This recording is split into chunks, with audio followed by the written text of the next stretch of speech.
Yan. Okay. So, tayo po ngayon ay tatalakay sa Genesis chapter 22 and 23.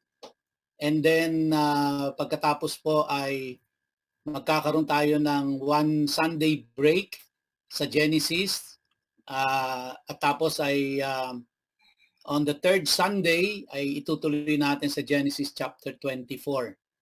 So, next Sunday po ay si Pastor Ed ang magsi-share.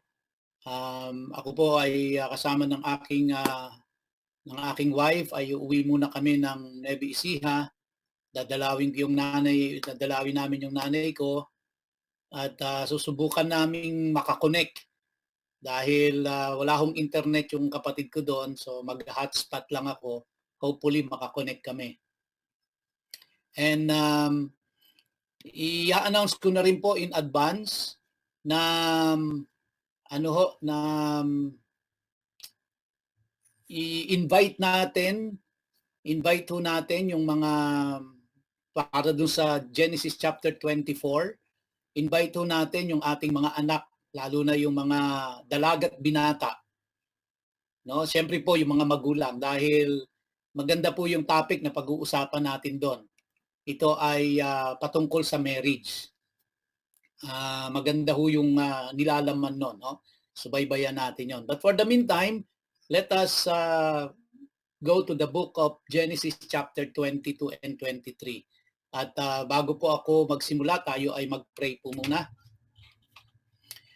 Aming Ama at aming Diyos, kami po ay minsan pa lumalapit sa iyo sa mga oras na ito. At amin pong hinihiling sa iyo na gabayan mo kami at bigyan mo kami ng karunungan na maintindihan po namin ang iyong mga salita. At ito po ay amin ding ma-internalize at mai-apply din namin sa amin pong pang-araw-araw na buhay. Gabayan mo po ako, Panginoon, ay iyong tagapaghatid at maging ang aking mga kapatiran na mga tagapakinig. Tulungan mo po kami, Ama, sa umagang ito. Marami pong salamat sa iyo, Panginoon. Marami pong salamat sa kabutihan mo, sa katapatan mo, sa pagkalinga mo, sa pag-aaruga mo sa amin, sa pagmamahal mo, sa pangunawa, sa pagpapatawad. Maraming salamat, Ama. Napakabuti mo sa amin. Napakabuti mo sa iyong mga anak. At ikaw ay tapat. Ikaw ay hindi nagkulang, hindi ka nagpabaya kahit kailan. Kami ay nagpapasalamat po sa iyo, aming Ama, aming Tatay. Salamat po sa iyo. Ito po ang aming panalangin sa pangalan ni Jesus. Amen and amen. Now, before I show you the next screen, nais ko lamang pong sabihin sa inyo na sisikapin natin sa umagang ito na maunawaan yung last part ng Genesis chapter 22 at saka yung the whole of chapter 23 na uunawain ho natin ito sa kung papaano ito inuunawa ng mga Hudyo. Hindi po sa kung papaano natin inuunawang mga Pilipino.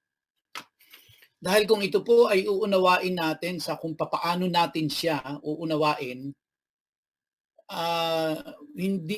hindi po natin makikita yung relevance nito sa atin. Kasi titingnan ho natin yung last part ng Genesis chapter 22 na ang binanggit dito ay genealogy, mga pangalan. Kaya kung hindi natin siya iintindihin kung paano siya iniintindi ng mga Hudyo, wala ho itong significance sa atin, wala itong dating sa atin. Dahil una, yung mga pangalan ang hirap nang i-pronounce. Pangalawa, yung mga pangalan, di naman natin kilala yung mga tao na yon. Pero ito po ay isinulat sa Bible. Ito ay salita ng Diyos at isinama ito ng Diyos. Ibig sabihin, ito po ay mahalaga. Kaya kung uunawain natin siya kung papaano siya inuunawa o inunawa ng mga tao noon, ay makikita po natin ang relevance nito sa ating kapanahunan ngayon. Kaya't tulungan nawa ako ng Diyos sa aking pong pagpapaliwanag dito. And please follow along with me in this study. Nakita ho natin doon sa nakaraang pag-aaral natin na si Abraham ay sinubok ng Diyos. At ang pagsubok na ito ay napasahan ni Abraham, na kung saan ay hiniling ng Diyos sa kanya or iniutos ng Diyos sa kanya na isacrifice niya yung kanyang anak na si Isaac. Ngunit alam ho natin na ang Diyos din ang gumawa ng kaparaanan upang hindi ho matuloy yung sacrifice na yon kay Isaac.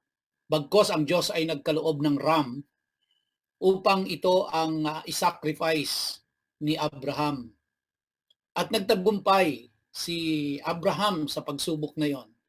At siya ay lalo pang pinagpala ng Diyos dahil sa kanyang pagsunod sa Panginoon. So nakita natin na si Abraham ay talagang nanampalataya at ang kanyang pananampalataya ay nagkaroon ng kapahayagan. Ibig sabihin, merong aksyon na ginawa si Abraham upang ipakita kung ano ang kanyang pananampalataya sa Diyos. At ito nga yung, kumbaga, ultimate sacrifice na gagawin niya ay ihandog niya yung kanyang kaisa-isang anak. Although, of course, alam natin si Ismael ay anak niya rin, pero ang kinilala lang talaga ng Diyos na kaisa-isang anak ni Abraham ay si Isaac. So, natapos na po yung yugto na yon.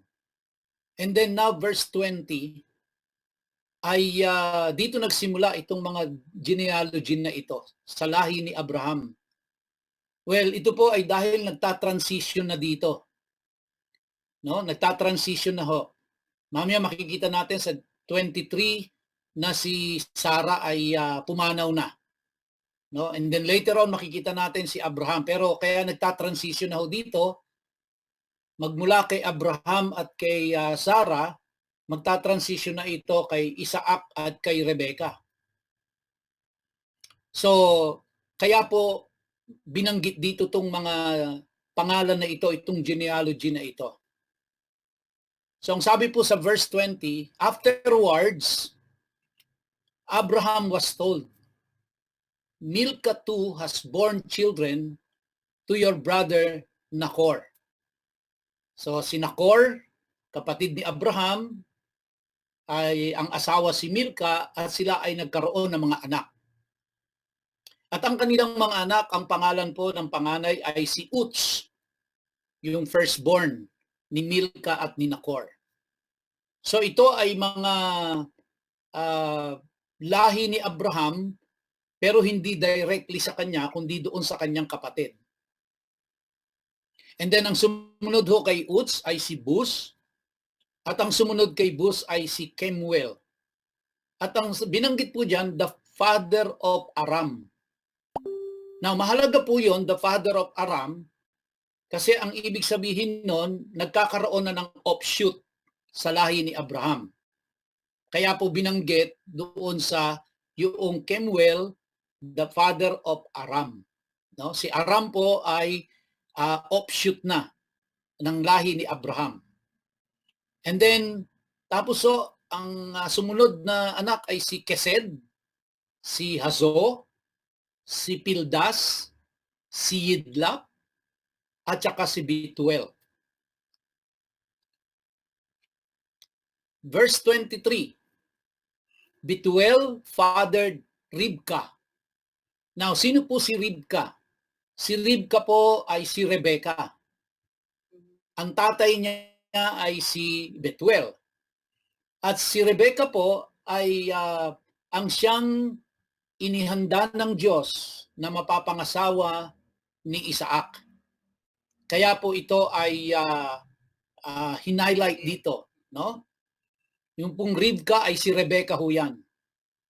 At nakikita ho natin ang napakagandang kasaysayan ng pag-aasawa ni Isaac at ni Rebecca. Kaya po sabi ko sa inyo na sa pagdating ho ng ika-third Sunday natin, imbitahan nyo ho yung mga teenager ninyo, yung mga girlfriend, boyfriend, no? Maging ang mga parents ho, sapagkat napakaganda po nung kwento na ito tungkol sa marriage. Makikita natin kung papaanong inihanda si Rebecca para kay Isaac. And then, tsaka na ho yun, sa 24 na yun, sa Genesis 24 na. And then, sabi ho dyan sa verse 23, Bethuel fathered Ribka or Rebecca. And then, this 8 Milcah bore to Nahor, Abraham's brother. So, si Milcah, na asawa po ni Nahor, na kapatid ni Abraham, ay nagkaanak ho ng 8. Oh, now, sa atin ho, kaya sabi ko po ito ay uunawain natin sa kung paano ito iniintindi ng mga Hudyo. Kasi kung sa atin ho, walang significance yung 8 na yan. Sa atin po ay number lang yan. No? Pero sa mga Hudyo, yung pong 8 na yan ay napakahalaga niyan. Kaya po binanggit yan dyan. No? This 8, Milcah bore to Nahor, Abraham's brother. So sa atin no, ang dating niyan, si Milcah nagkaanak lang ng 8. Pero sa kaisipan no ng mga Hudyo, yung pong 8 na yan, in the Hebrew numerology, hanggang sa ngayon ho, yan ang kanilang pangunawa dyan.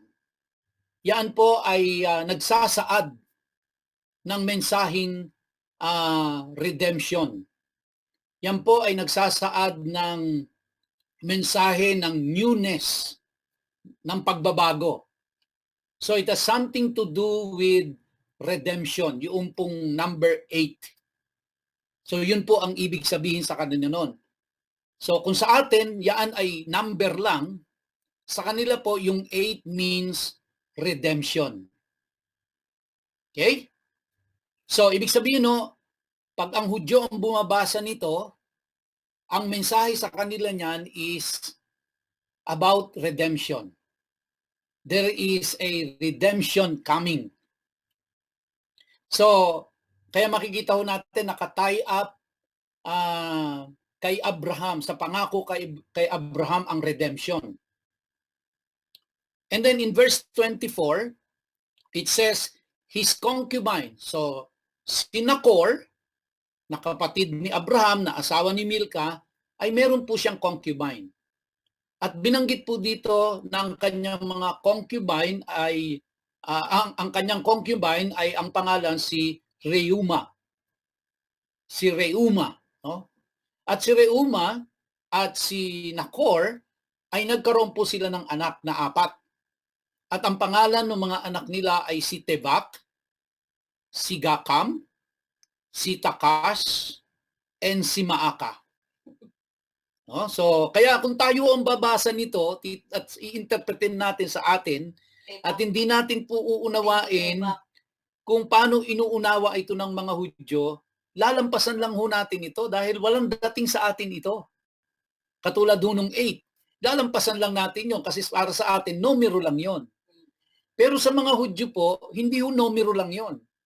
Yun po ay redemption ang ibig sabihin sa kanila nung number 8. Now, dahil binanggit po dito yung number 8, then, at tapos binanggit po yung 4 na anak nung ni Nahor, nung kanyang concubine na si Reuma, then we have also to consider the number mentioned, no?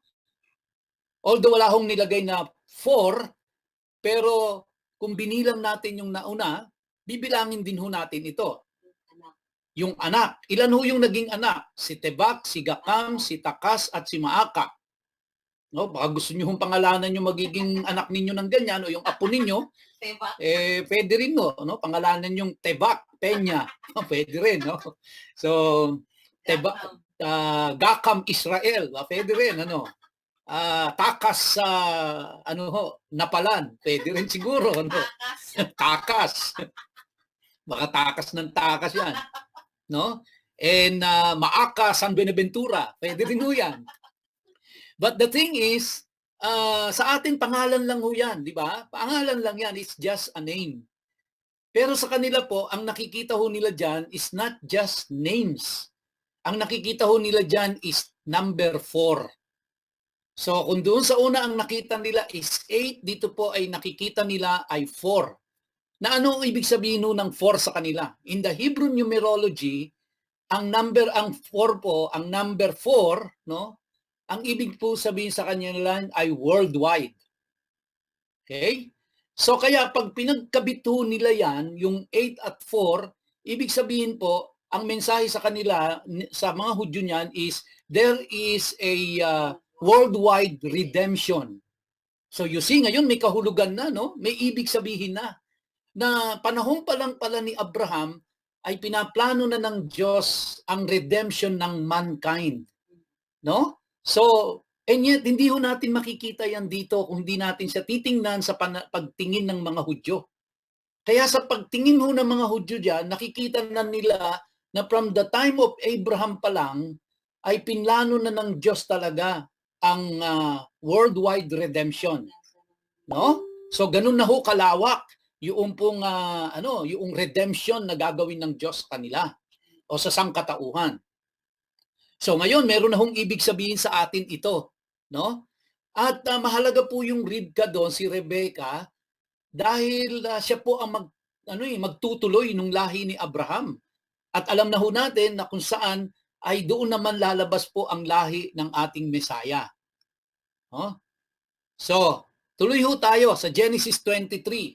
So yun lang ho yung message nung natitirang verses do sa chapter 22. Now, in verse 1 of chapter 23, ang sabi po diyan, Sarah lived to be 127 years old. These were the years of Sarah's life. So, now, binanggit po yung edad ni Sarah, 127 years old. Sa English Bible po, ang mababasa natin ay ganyan lang, 127. Again, kung tayo po ang titingin dyan, ang tingin lang natin dyan ay edad. Ang tingin lang natin dyan ay numero. Pero sa original Hebrew manuscript po, ay hindi siya nakasulat ng ganyan. Ang pagkasulat niya po sa original Hebrew manuscript ng Genesis chapter 23 verse 1 ay 100 years and 7 years and 20 years. No? Ulitin ko po, hindi nakasulat sa kanila doon ng buo ng ganyan numero. Ang pagkasulat to sa kanila is 100 years, 7 years, and 20 years. Okay? So, now, sa pagtingin po ng mga Hudyo dyan, unang-una, tingnan ho natin yung 100. Yung pagtingin po ng mga Hudyo dyan ay tinitingnan nila yon as 10. No? And then pagkatapos po yung 120, tinitingnan po nila yan ng 10 times 12. So, 10 times 12 is 120. Okay? Now, ano po ibig sabihin nung sa kanila, nung 10?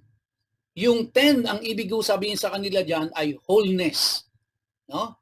Ang ibig sabihin nun, wholeness. Yung pong 12, ang tingin po nila doon, it represents the nation of Israel. Okay? So, kaya yung 120 ay tinitingnan po nila yon as 12 times 10, which is equal to 120. And then yung 12 ay tinitingnan po nila yon as representative of the Hebrew nation. And then yung 10 ay tinitingnan po nila yon as the wholeness or the representative of all. Okay? So kaya kung ikakabit ho natin yan do sa Genesis 22, no, yung redemption at yung pong yung 8 na redemption, yung 4 na worldwide, and then ikokonik ho natin dito sa verse 1 ng Genesis chapter 23, then ang tingin ho ng mga Hudyo dyan is yung po, the whole nation of Israel and yung yung number 10, which is the representative of the whole. Now, yung 7 is, ang tingin nila dyan, in the Hebrew numerology, yung 7 po ay, it represents holiness. It represents righteousness. No? So, ganyan nila tinitingnan niya. So, hindi nila tinitingnan yan bilang numero at edad lang ni Sarah. But there is a message para ho sa kanila yan. Bakit hanggang 127 years old lang si Sarah? At bakit ito naisulat sa Genesis, sa kanilang Torah? No? So tandaan natin, hindi nakasulat sa Hebrew manuscript yung paano siya nakasulat sa English. Kaya sa atin, walang dating yan, maliban sa siya ay edad lang ng tao. Pero sa kanila po, may ibig sabihin yan. No? So, kaya yung pong mga numbers na yan ay napakahalaga sa kanila. So, sabi niya sa verse 1, Sarah lived to be 127 years old. These were the years of Sarah's life. Verse 2, Sarah died in Kiryat Arba. Okay? Kiryat Arba, also known as Hebron, in the land of Canaan, and Abraham came to mourn Sarah and weep for her. Okay. Now, another word po dito, yung Kiryat Arba. Kumbaga sa atin, no, ano ngayon kung doon ka namatay sa Kiryat Arba? 'Di ba? Para ho sa ating mga Pilipino, ano ang ano niyan? O sa ibang lahi, ano ang significance niyan? Bakit binanggit, no? Tandaan niyo po, walang nasulat diyan sa Biblia na hindi mahalaga. Lahat ho yan ay merong halaga. Lahat ho yan ay merong importance. So, pwede namang sabihin na lang Sarah died. Bakit binanggit pa ho yung lugar? In Kiryat Arba. Bakit to? Kasi yung Kiryat Arba, ang ibig sabihin po kasi ng Kiryat ay ano po, ay city. No? City ang ibig sabihin ng Kiryat. Ang ibig sabihin po ng Arba is 4. Kaya yung Kiryat Arba po, ang ibig sabihin niyan is city of 4. Now, ano po ang halaga noong 4? Again, it represents the whole world. Okay? Alright. Now, tuloy natin. Sabi doon, also known as Hebron. Now, ito pong Hebron, again, lugar na naman ito. No? Na hanggang ngayon, meron ho yan yung Hebron.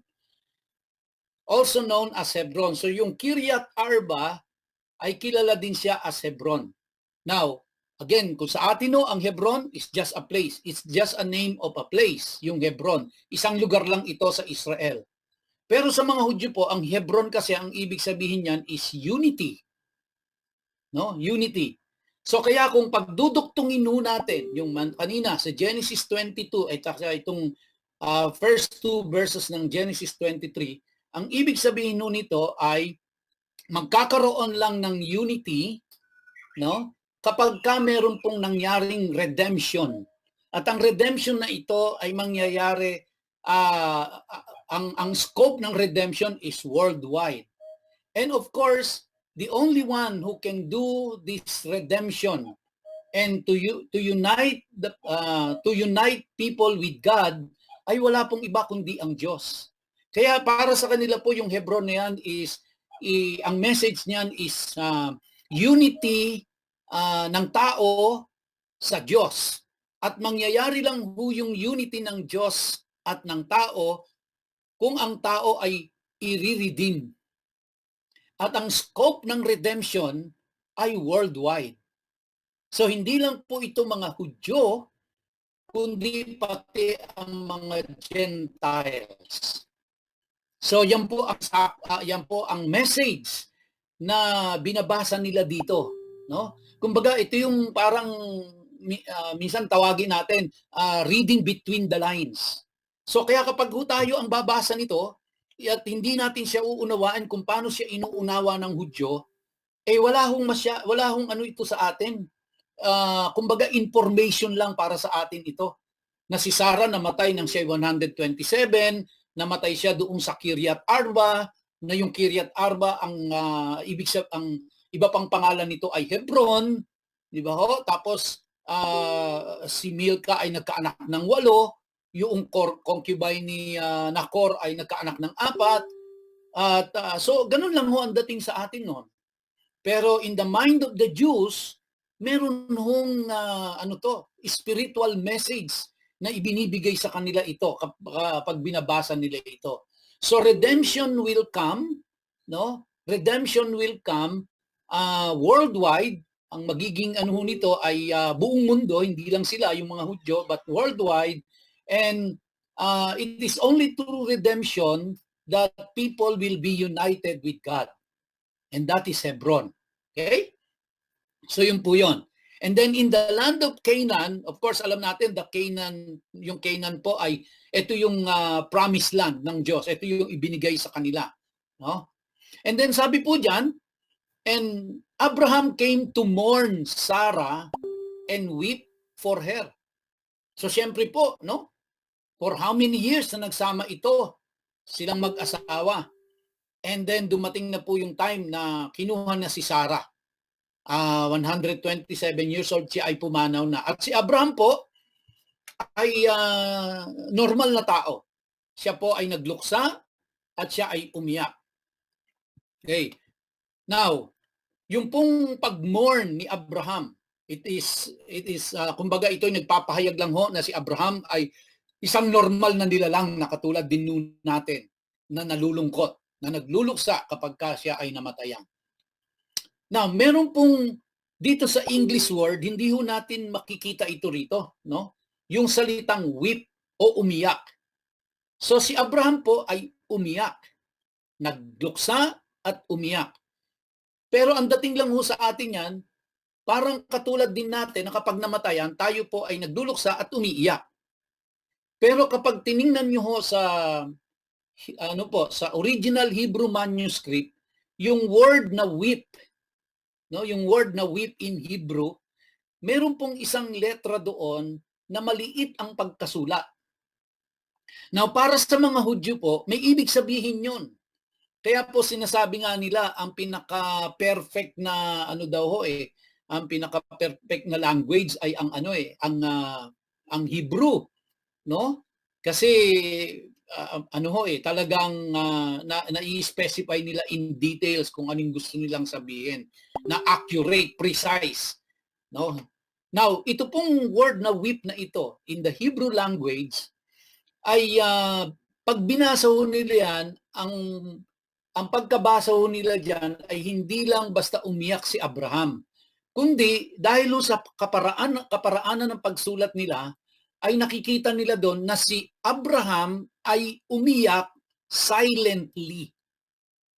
No? Si Abraham ay umiyak silently, si Abraham ay umiyak na hindi niya ipinakita ito publicly.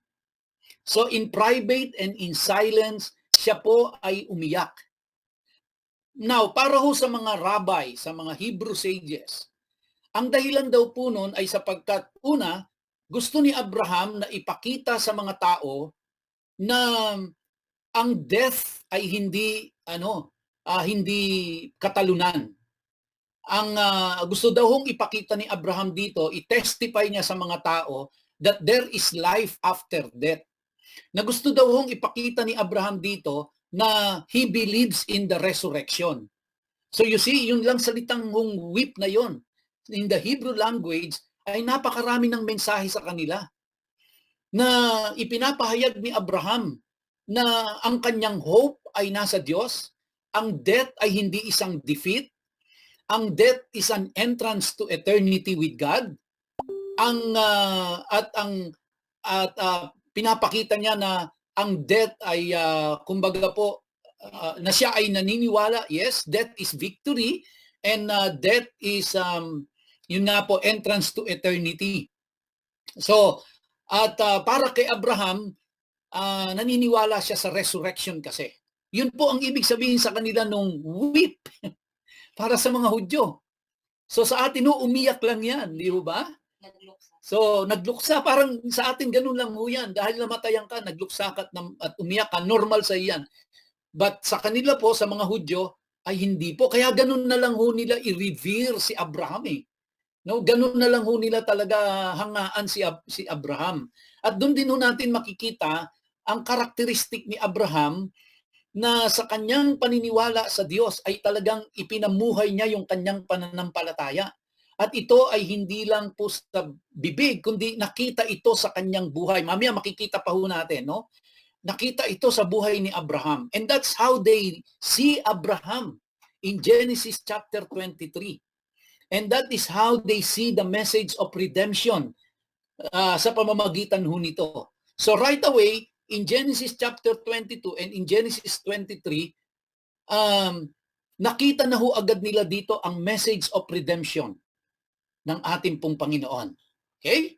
And Abraham believed on that by showing them na outwardly na kahit namatayan na siya, hindi nila nakitang pumalahaw ng iyak si Abraham na parang natalo, na parang talagang nawalan, no? But silently in his heart, privately, si Abraham po ay umiyak.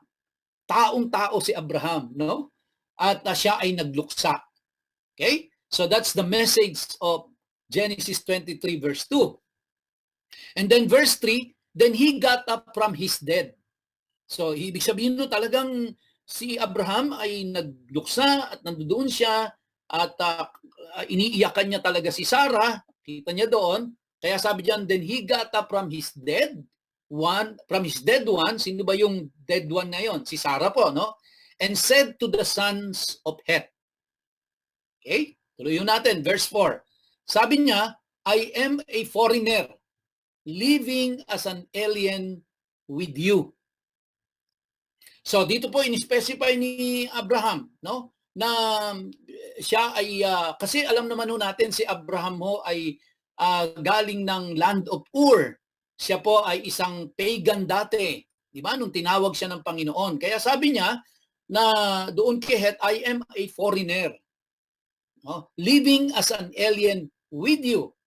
Now, yung pong word na with you na ito, inulit pa ho yan sa sumunod na phrase. Sabi doon, let me have a burial site with you so that I can bury my dead wife. Now, again, kung tayo po ang titingin dito, ang tingin lang natin dito, nanirahan ako kasama ninyo.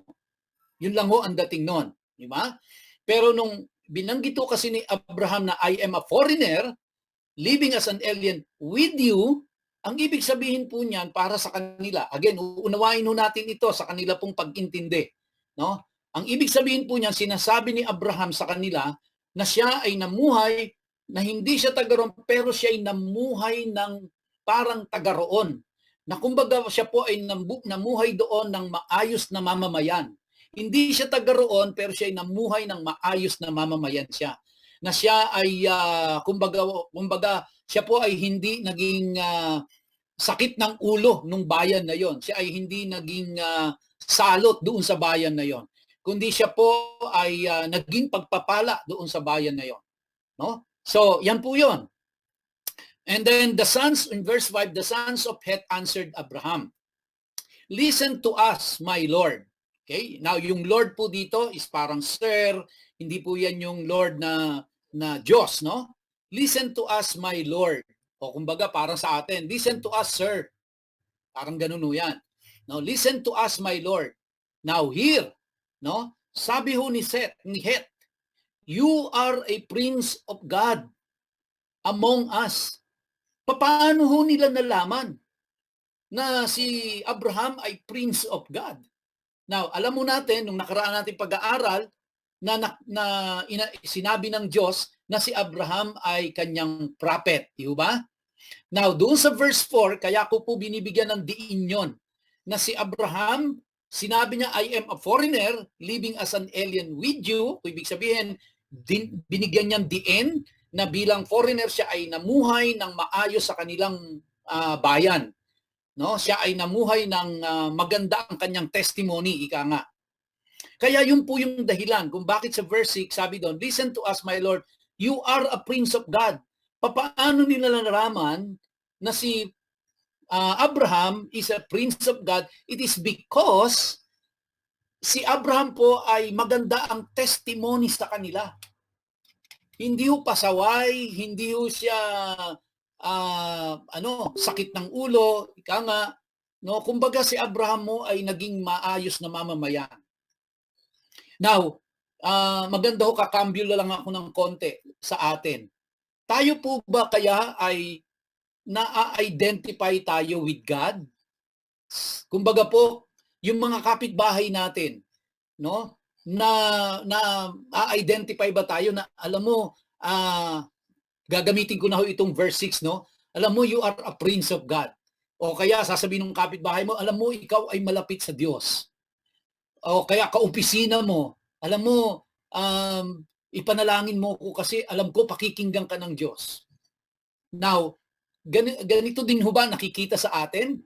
O yung kapitbahay natin ay, ano ba yan, born again pa yan, ang sama naman pala ng ugali niyan.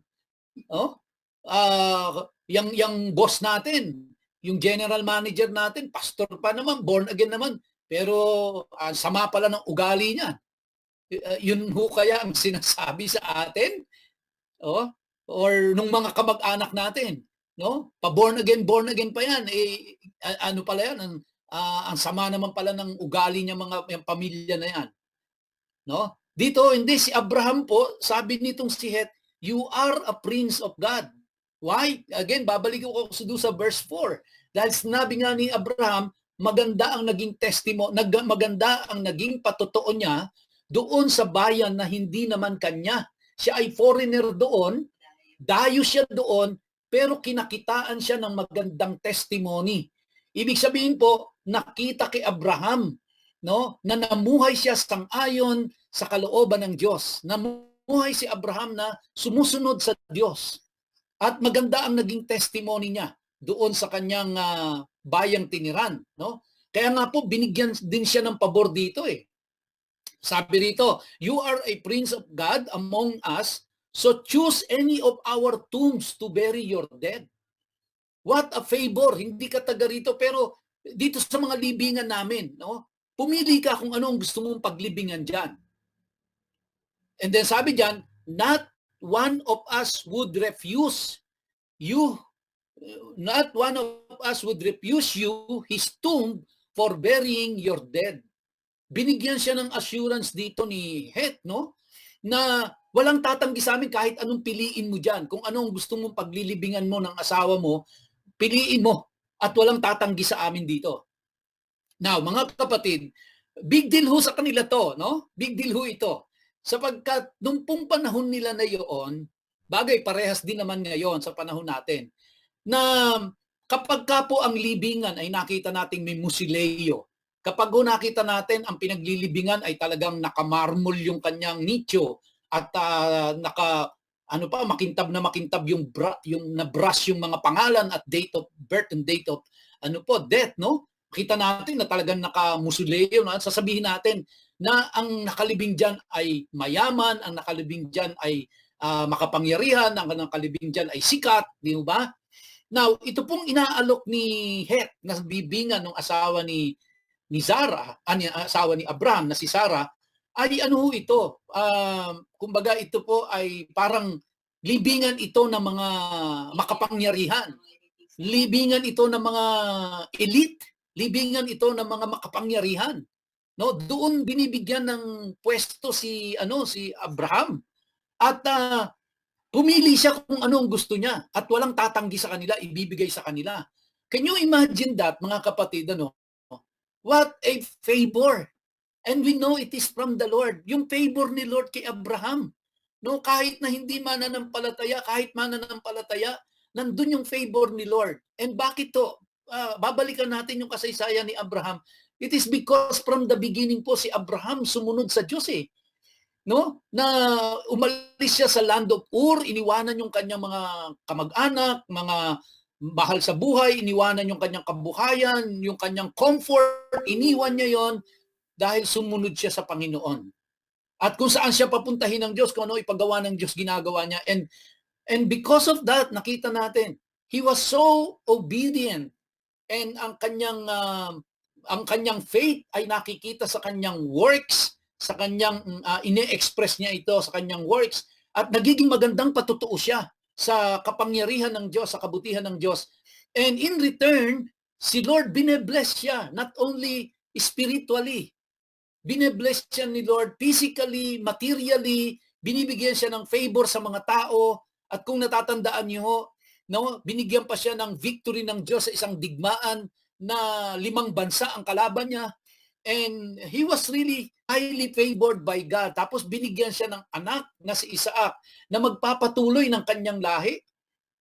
And nung nagkamali siya, nagkasala siya, nagkaanak siya kay Hagar, anong ginawa ng Diyos? Pinagpala pa rin si Hagar at saka si Ismael.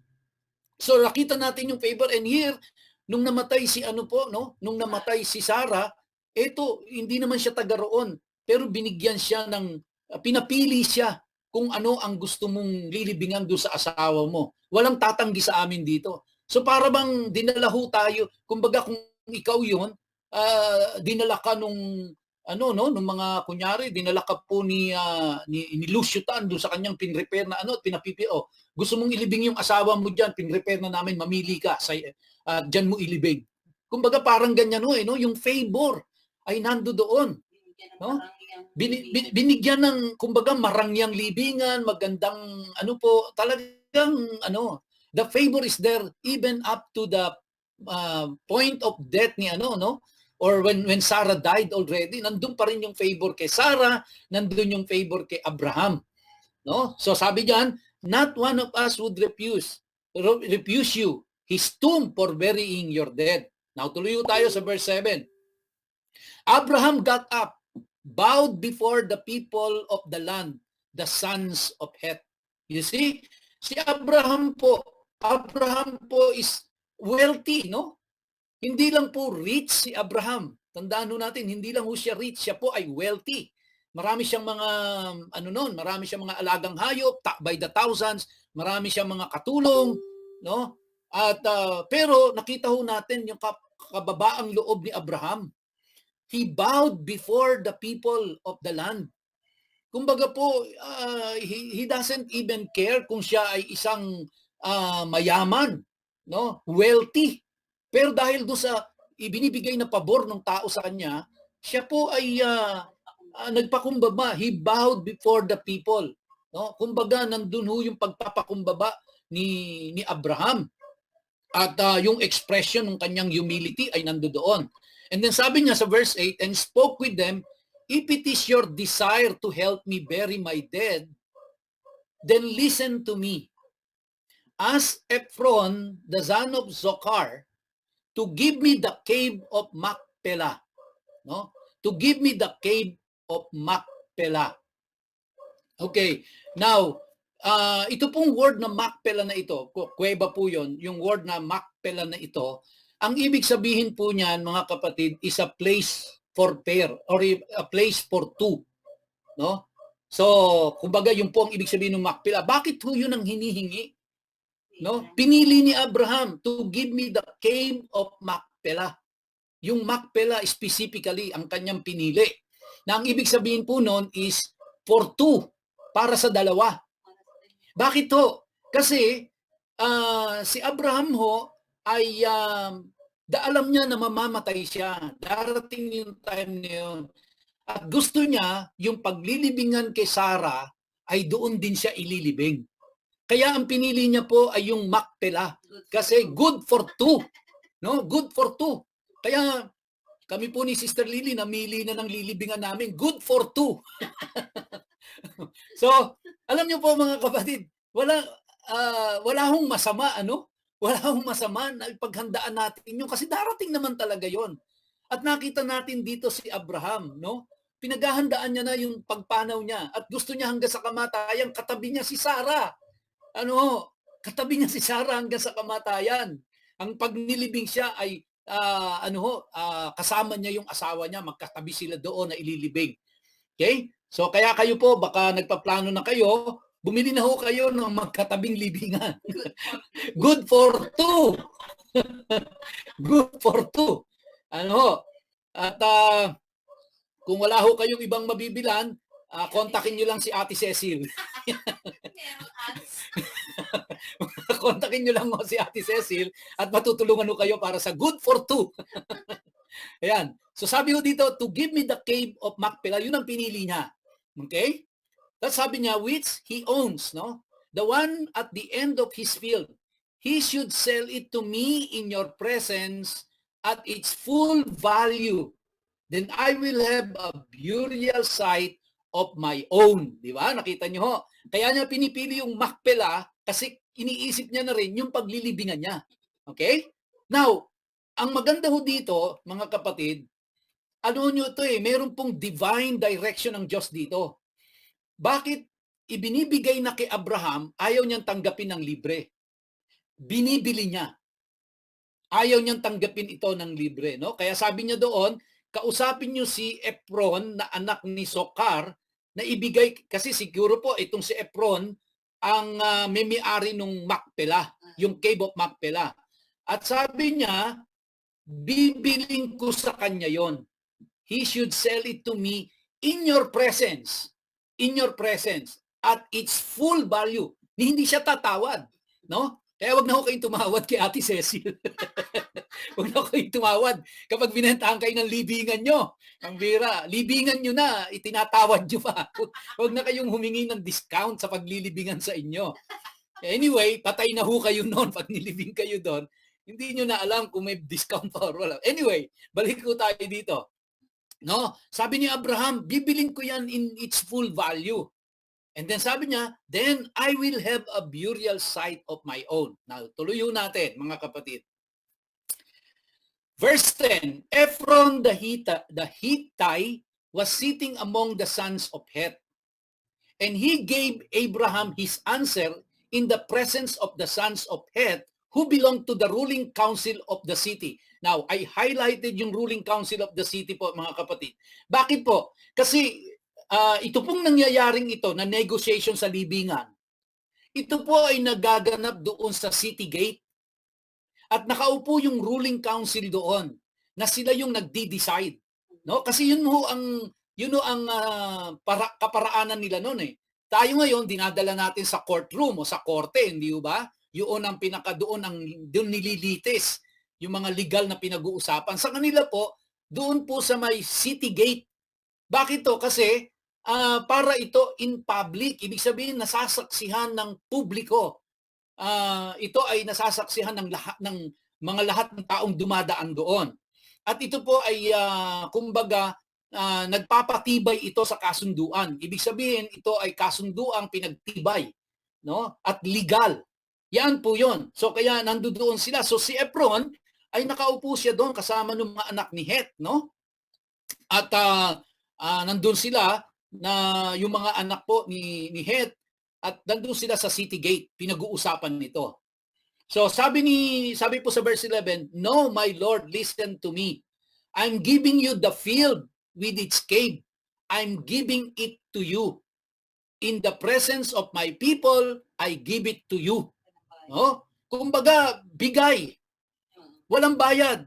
Libre. No? Libre. So, hintayin nyo na lang sabihin ni Ate Cecil, libre yan.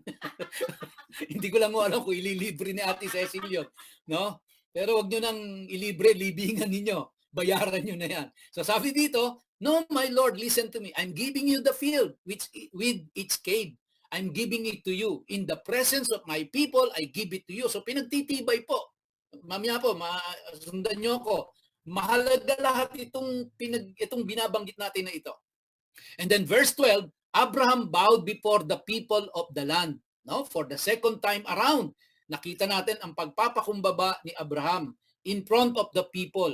Can you imagine isang wealthy person bowing down before this ruling council, before these people? No? It's a sign of humility on the part of Abraham. At syempre, yung din ang nakikita ng mga tao sa kanya.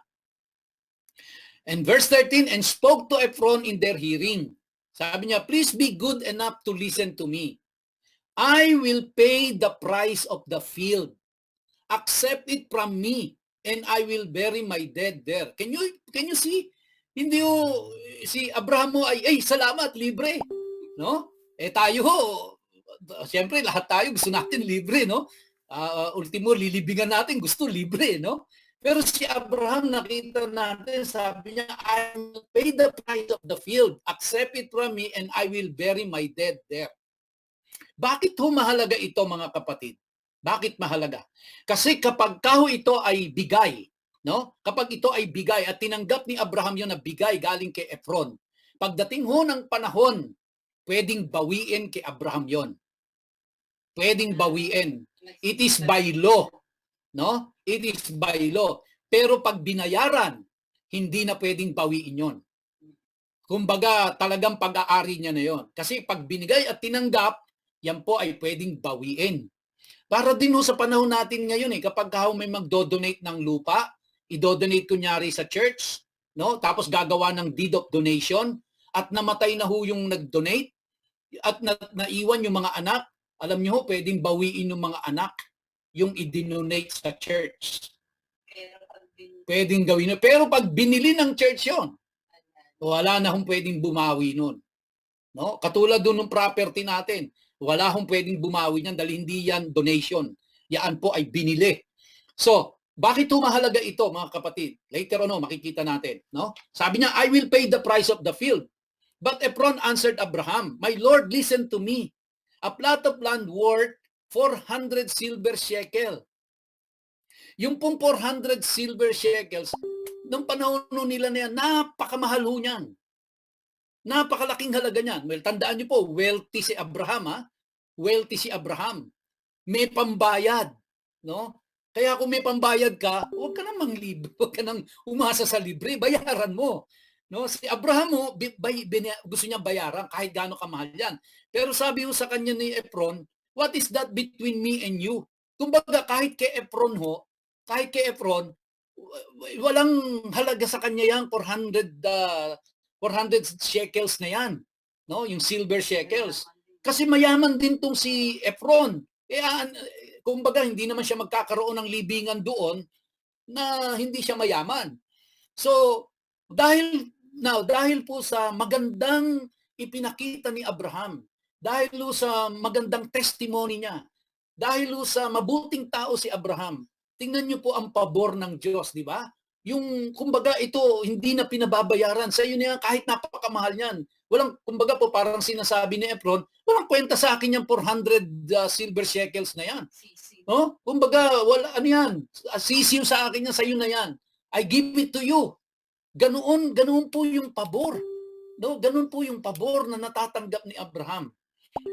Sasabi nga ni Efron, just bury your dead. Ilibing mo lang yung ano mo dyan.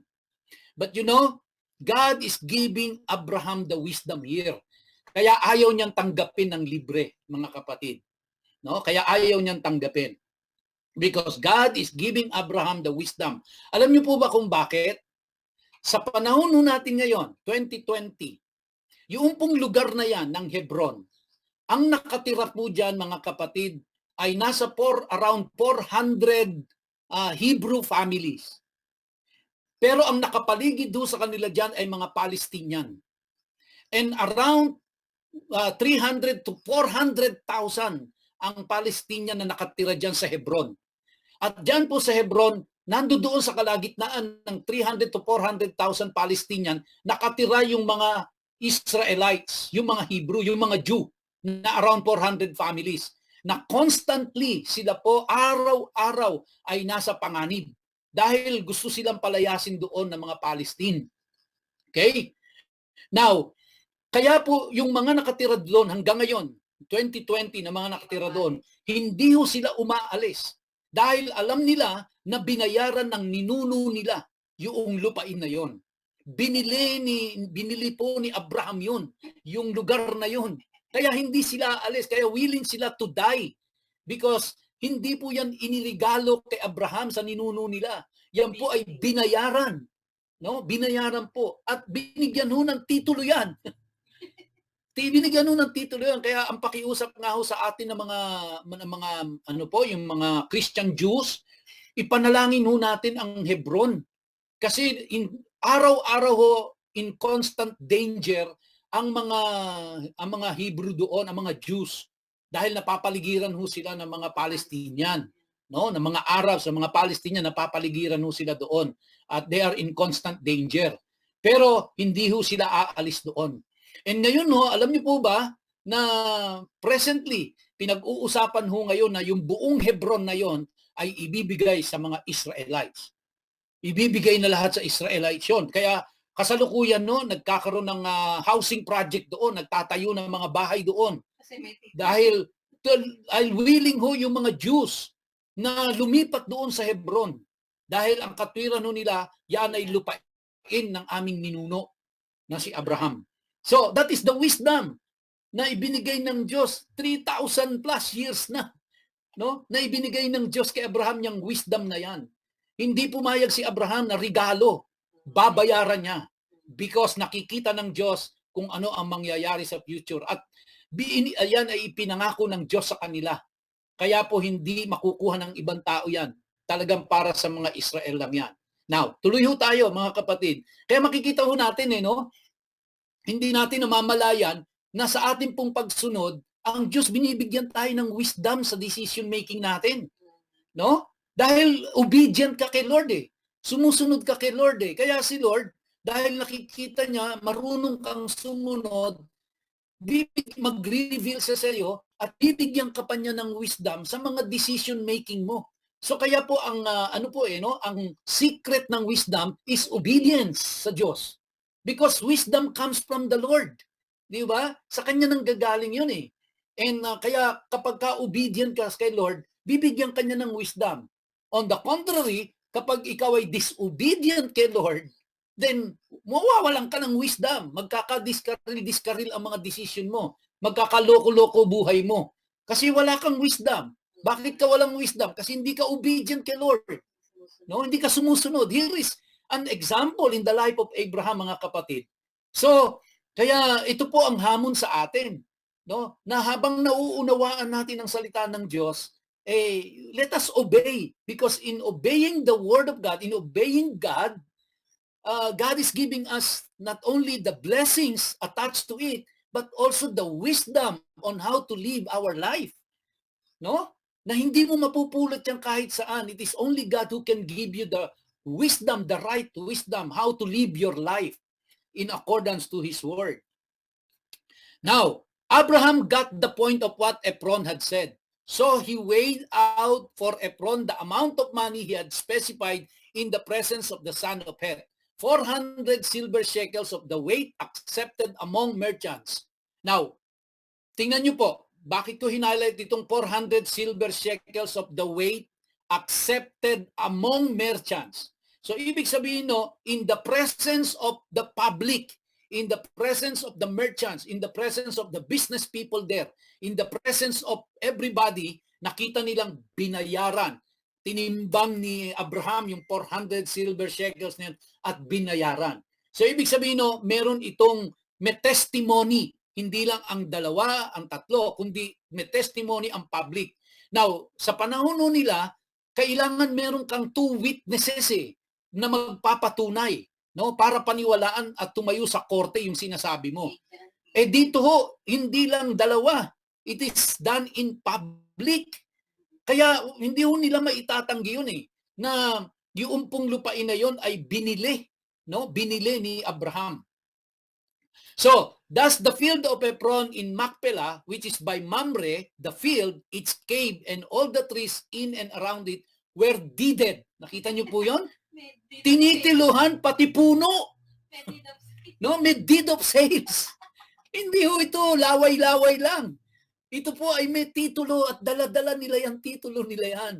Kaya ipinaglalaban nila yan dahil lupain nila yan. Hindi yan hiningi, hindi ibinigay. Yan po ay binayaran, binili ni Abraham yan. At meron po yung titulo, hindi yan deed of donation. Yan po ay titulo talaga na ibinigay sa kanila. Mga kapatid. No? So, kaya nakita natin dito na talagang may wisdom si Abraham sa kanya pong pakikipag-transact ng business dito kay Ephron. Now, alam niyo ba mga kapatid, na yan pong Hebron na yan, no? Diyan inilibing si Abraham at saka si Sarah. So, ang unang-unang nilibing diyan si Sarah, tapos si Abraham. Diyan din po inilibing si Isaac at saka si Rebecca. Diyan din ho inilibing, no, si si Jacob at saka si Leah. Alam mo natin si Jacob, dalawa naging asawa, di ba? Si Leah at saka si Rachel o Raquel, di ba? Pero si Raquel ho ay hindi diyan inilibing. Inilibing siya sa ibang lugar. Okay? Si Leah na asawa ni Jacob, no, which later on naging Israel, diyan ho nakalibing. Now, 6 ho ang inilibing diyan. 6. Okay? So, ano po ibig sabihin ng 6? Ano ibig sabihin ng 6? Kaya po, yun ang pinili ni Abraham, yung Macpelah. Kasi it is a place for two. Okay? So, kaya inilibing ho dyan, pares-pares. Okay? Mag-amag-asawa ho nilibing dyan. Kaya sabi ko nga ho sa inyo, maganda na ang i-prepare nyo libingan, magkatabi kayo mag-asawa No? Kaya, pag-aralan nyo na ho yan, na talagang magkasama kayo. Hindi kayo maghihiwalay hanggang sa libingan. Magkasama pa rin kayo. Diyan no sila nilibing. Now, bakit to 6? At nilimit nila yan sa 6 lang nilibing doon. Because again, sa atin no, numero lang ang 6. But in the Hebrew numerology, ang number 6 po is a number of grace. It's a number of grace. Okay? Now, of course, ginagamit yung 6 sa number ng man, pero depende ho sa context kasi. But, dalawa ang meaning niya nung 6. Yung isa ay, ibig sabihin, man, number of man. Yung isa is number of grace. So, depende sa context ng pagkagamit. But in the Hebrew numerology, number 6 is grace. Okay? So, kaya po, dito ay may mensahe na naman ang Diyos sa kanila. Doon po sa Macpelah, na inilibing ang dala-dalawang na 6 na dala-dalawang mag-asawa. Ng 3 pares kumbaga. Na ang dating ang message sa kanila yan, it is only by the grace of God, no, na nagkaroon ho sila ng kumbaga yung lupain nila yan ay sa kanila. Now, saan ho unang naghari si David? Saan ho siya unang naghari? Alam niyo ba kung saan unang naghari si David? Siya po ay naghari doon po sa Hebron. Doon niya unang itinayo ang kanyang kaharian. Gaano katagal ho naghari si David doon? Siya ay naghari doon ng 7 years and 6 months. Bakit to 7 years and 6 months? 7 being the number of righteousness, being the number of holiness, and number 6 being the number of grace. Kaya po after 7 years and 6 months, si David po ay lumipat na ng kaharian. Pumunta na siya ng Jerusalem. Doon na siya nagtayo ng kanyang City of David. No? So lahat po yan very significant sa kanila yan. Nakikita nila yan at may mensahe sa kanila. Verse 18, to Abraham as his possession, it were deeded to Abraham as his possession in the presence of the sons of Heth who belonged to the ruling council of the city. So kaya po hanggang ngayon mga kapatid, ang mga Hudyo pinaglalaban po nila ito. Kaya hindi nyo talaga sila mapapaalis dyan. Dahil kanilang lupain yan. Binili ng kanununuan nila yan. At yan ay may titulo. At yan ay na-witnessan ng hindi 2 tao lang kundi ng publiko nung bayaran ni Abraham yan. Okay? So kaya mali po mga kapatid Mali yung claim ng mga Palestine na kanila yung lupain. Hindi po kanila yon. Yun po ay binili ni Abraham. No, binili ni Abraham yon. Okay? So hindi lang ho kasi yung cave ang binili. Hindi lang ho yung libingan, yung buong field kasi, yung buong binili ho ni Abraham yun, hindi lang yung kumbaga hindi lang yung nicho. Hindi lang ho yun, binili yung buo. Kaya ganun ho kamahal no? Kaya pati yung mga karatig lugar noon, binili ni Abraham yung kaya kanila yon. No? Kita nyo nga ho, pati puno may titulo. Pambira, patay na yung puno. May titulo rin yun. No? So hindi lang ho yung lupa ang may titulo, pati puno. Kaya baka ho kayo may lupain, Pati lupa, pati ho puno, patituluan. So, verse 19. Then Abraham buried Sarah his wife in the cave of the field of Macpelah by Mamre, also known as Hebron, in the land of Canaan. Again, ulitin ko po, yung Hebron which means unity, yung land of Canaan, yan po ay the promised land, yung lupang ipinangako ng Diyos sa kanila. So bukod po sa itong lupain na ito ay ipinangako ng Diyos, no? Ito pong lugar na ito ay binili pa ni Abraham, yung lugar ng Hebron na yan. And then verse 20, the field and its cave had been purchased by Abraham from the sons of Heth as a burial site which would belong to him. So, mga kapatid, ito po ang kasaysayan ng kamatayan at paglilibing kay Sarah. Na nakita ho natin na talagang mahal na mahal ni Abraham si Sarah na kanyang asawa, na talagang ninais niya na kapag siya namatay, katabi niya pa rin si Sarah. At ito ay pinakinabangan ng anak niya, si Isaac. At ang napangasawang si Rebecca, may pinaglibingan din sa kanila. At ganun din ang naging apo niya, si Jacob, no? At saka si Leah, yung kanyang manuga, may pinaglibingan sa kanila. At ang pinaglibingan sa kanila ay ang lugar na pangako ng Diyos sa kanila. Wow! Ito ay bigay ng Diyos. Nakita ho natin ang blessing ng Lord kay Abraham, mga kapatid.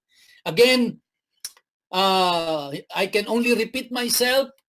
The reason why Abraham got this favor from the Lord, because he was so obedient even up to the point of his death. Hanggang sa katandaan ni Abraham, siya po ay naging faithful and obedient sa ating Diyos, mga kapatid. Kaya kung gusto nyong maganda libingan nyo, then maging faithful tayo sa Diyos. Sumunod tayo sa Diyos. At hindi ka ibabalot lang sa banig at itatapon sa dagat. Dahil ipiprepare ng Diyos pa hanggang pati sa paglibing natin, hanggang sa huling hantungan natin, ay ihahanda ng Diyos ang lahat ng yan. But again, let us all be obedient to God, to His Word, and let us manifest our faith through our obedience. Yan po ang mensahe sa ating lahat ng Panginoon sa umagang ito. At maraming salamat po sa inyong matyagang pakikinig sa mensahe ng Diyos, na naniniwala po ako na ito ay para sa ating lahat, mga kapatid. Praise be to God. Amen. No? Amen. Kaya wag na ho kayo mag-alala, mga kapatid, sa inyong kamatayan. Ihanda ng Diyos ang lahat hanggang sa kamatayan natin. Let us not worry about that. God is faithful to us. Amen and amen. Palakpakan nga natin ang ating Panginoon, mga kapatid. Praise the Lord. Hallelujah.